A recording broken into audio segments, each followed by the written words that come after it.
All ఇండియాలో దేవుళ్ళందరికీ మీకు నా దండాలు. నా కష్టార్జితంతో నా భార్యకి 3వసారి కడుపైంది. 2 కాన్పుల్లోనూ ఆడబిడ్డలే పుట్టారు. ఈసారైనా నాకు మగబిడ్డని, పైగా 50 లక్షల ఆస్తికి వారసుడిని పుట్టేలా చేయి స్వామి. మీకేమాత్రం నా మీద దయ ఉన్నా ఈ కొబ్బరికాయ పగిలి ముక్కలైపోయి ఆ పగిలిన ముక్కలు సరిసంఖ్య అయితే ఆడ, బేసంఖ్య అయితే మగమహారాజు. బేసంఖ్యే ఎలా చూడు స్వామి. హరహర మహాదేవ్, శంభో శంకర. మగపిల్లాడు మగపిల్లాడు మగపిల్లాడు మగపిల్లాడు మగపిల్లాడు మగపిల్లాడు. నీకే వచ్చింది రోగం. నా పూజంతా నాశనం చేశారు కదా కొండముచ్చోతలారా, గురెళ్ళ వసలారా, దిక్కులే వసలారా. అమ్మో, డెలివరీ అయిపోయింది. హాస్పిటల్కి వెళ్ళాలి.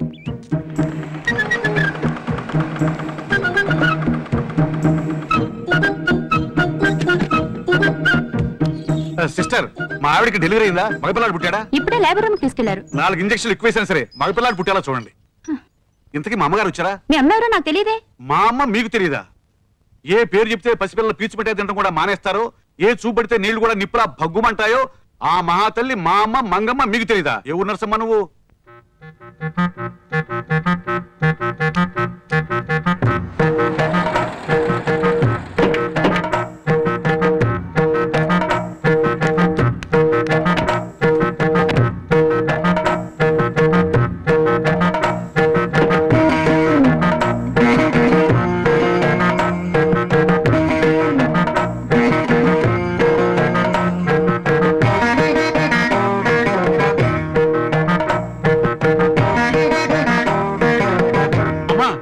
నీకు శుభవార్త.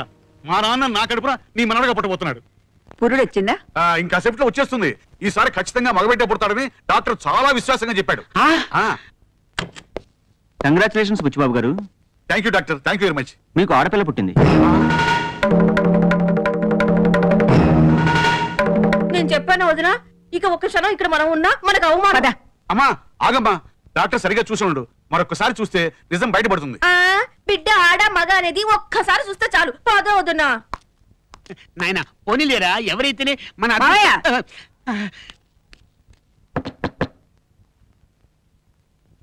పొద్దున్నే మొదలు. వస్తున్నా.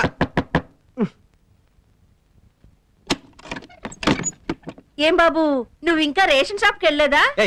అడగటానికి నువ్వెవరు? నాకు తెలియకుండా మీ అత్తగారింటికి ఎందుకు వెళ్ళావురా?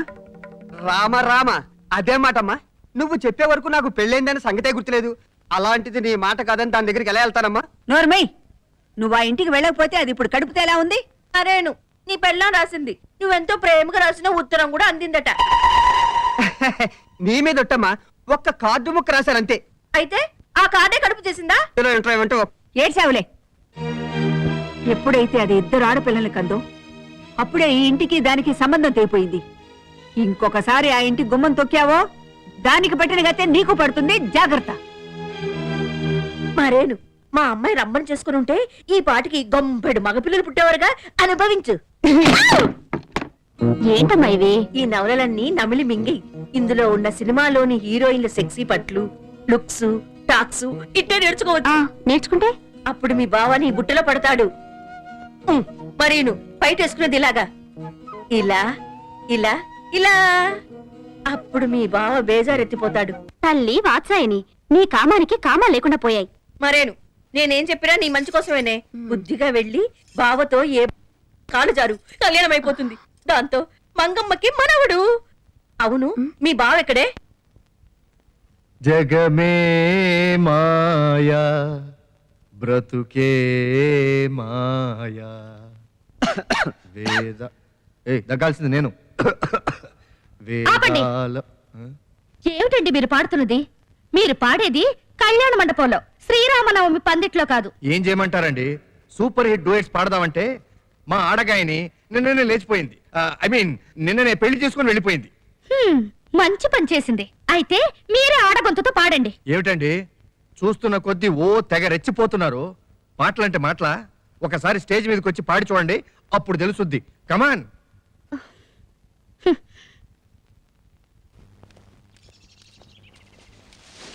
అయితే మొత్తానికి అమ్మాయి స్టేజ్ మీద తన పాటతో అల్లాడించేసిందట. అయ్య బాబోయ్, అదేం గొంతురా బాబు, అమృతం తాగొచ్చినట్టుంది. బ్రహ్మాండమైన గాత్రం. ఏంటి ఎవరినో పౌడుతున్నట్టున్నారు? పొగడక చేస్తాడా? వీడేదో గానగంధర్వులో పోతుకొట్టాడు. స్టేజ్ మీద అమ్మాయి పాటకు పడిపోయాడు. తెక్క కుదిరింది వేదోకి.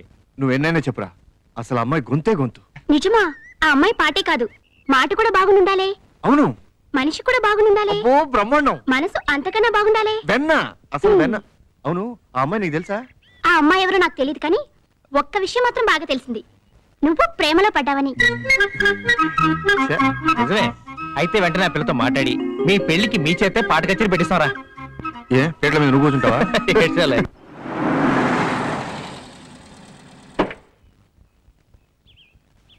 మెల్లగా. రండి. అల్లరి చేస్తున్నారా?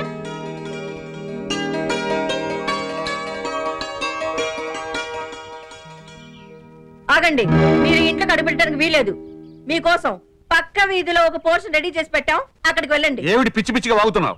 మగ పిల్లల్ని కనలేని మగాడంగులకి ఈ ఇంట్లో స్థానం లేదు, ఆస్తిలో హక్కు లేదు. అమ్మా, మీ మనసులోని మాటల్ని నేనే చెప్పేశాను వదినా. చాలే, నీ అతి తెలివితేటలో నువ్వును. నీ బతుకంతా పక్కోళ్ళకి ఫిట్టింగ్ పెట్టడంతో సరిపోయింది.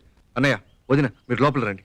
బాలు, నా భర్తను చిరంజీవిగా చూసుకోవాలనుకున్న నా ఆశను అడియాసలు చేసిన ఎవరూ ఈ ఇంట్లో ఉండటానికి వీల్లేదు. పద లోపలికి. నీకెక్కర్లేదమ్మా, కానీ మేం బతకడానికి మాకు ఆస్తి కావాలి. చూస్తా, 4 మెతుకులు ఎక్కువ తినైనా సరే నేను నాన్ననే కని నేను నాయనమని చేస్తా. తొందరగా ఇంట్లో మోబిడ్డ పుడితే బాగుండు. మళ్ళీ అందరం కలిసి ఉండొచ్చు.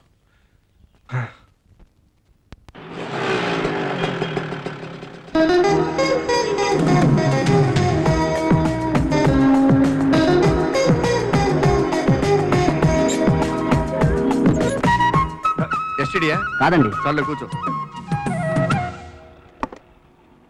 హలో, హలో, ఏరా ఎస్పీ బాగున్నావా? ఎస్పీనా? Thank you sir. అయితే నాకు త్వరలో ప్రమోషన్ వస్తుందన్నమాట. అది కాదు మరి, అలా కంగారు పడదని చెప్పానా? నేను మద్రాసు వచ్చి నా పాటతో నీ గొంతు కొట్టను, సరేనా? ప్రామిస్. అవును, మన ఇళయరాజా రెహమాన్ కోటిలు ఎలా ఉన్నారు? మొన్న రెహమాన్ అయితే నా సినిమాలో ఒక్క పాట పాడు చాలని యమ ఇబ్బంది పెట్టించాడు అనుకో. కుదరదని చెప్పేశాను. కోటి అయితే 1 కోటి సార్లు అడిగాడు. I can't do it. రే అడ్డగారిదా, ఎవరితో మాట్లాడుతున్నావు తెలుసంట్రా? తెలుసులేవో. అసలు ప్రాబ్లం ఏమిటంటే నాకు అర్జెంటుగా ఒక ఆడగాయన కావాలి. నా ట్రూప్కేరా. ఎవరు? జానిక. ఈ మధ్య మా ఇద్దరికి చెడిందిలే, వద్దు. ఎవరు? చిత్ర. ఒరే, నేను పాడే రేంజ్కి అమ్మాయి పాడగలదా? నాతో పాడటం అంటే మాట్లారా? రే ఈడియట్, ఫోన్ పెట్టారా? అలాగే, అందుకే అర్జెంటుగా ఒక టాలెంట్ ఉన్న అమ్మాయిని చూసి పెట్టు.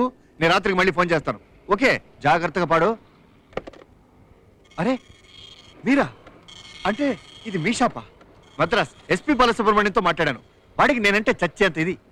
నేను ఎక్కడ వాడి కాంపిటీషన్ అయిపోతానేమోనని వాడికి భయం అండి. నిజమేలేండి. మీరేమిటండి అంత మంచి గొంతు పెట్టుకొని ఎస్టీడీ షాప్ లో పనిచేయడమా? గ్రామ ఫోన్ లో వినపడాల్సిన మీ గొంతు టెలిఫోన్ లో వినపడ్డమా? Very bad, very bad. కరెక్టేనండి. నేను మీ ట్రూప్ లో పాడితే చాలా బాగుంటుంది కదా. కరెక్ట్. ఇప్పుడు మీరు పాయింట్కి వచ్చారు. మీరు నా ట్రూప్ లో చేరండి, మన ఇద్దరం కలిసి ఓ ఊపు ఊపేద్దాం. వద్దులేండి, మీతో పాడడం ఎస్ జానకి ఎంఎస్ సుబ్బలక్ష్మి వల్లే కాలేదు. నేను ఎందుకులేండి, డబ్బులు ఇచ్చి వెళ్ళండి. ఎంత అయిందండి? 2 రూపాయలు. 2 రూపాయలు ఏమిటండి? మరి నా కోసం అంత డిస్కౌంటా? మీరు చేసింది ఎస్టీడీ కాదండి, లోకల్. మీరు సింగర్ గా కంటే ఆర్టిస్ట్ గా బెటర్. ట్రై చేయండి, పైకొస్తారు. వస్తాను.